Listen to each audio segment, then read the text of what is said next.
مالی سال 2022-23 کے لیے 9,502 ارب روپے کا نیا بجٹ پیش، خسارہ 4,000 ارب سے زائد، تنخواہوں میں 15، پنشن میں 5% اضافہ، تنخواہ دار طبقے کے لیے ٹیکس چھوٹ کی حد 12 لاکھ روپے سالانہ کر دی گئی۔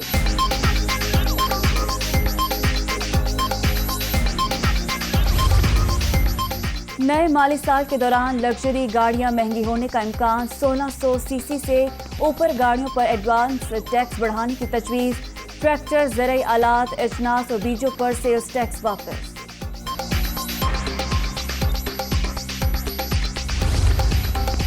اور وفاقی بجٹ افراط زر اور اقتصادی ترقی کے غیر حقیقی مفروضوں پر مبنی ہے، چیئرمین تحریک انصاف عمران خان نے نیا میزانیہ عوام اور کاروبار دشمن قرار دے کر مسترد کر دیا۔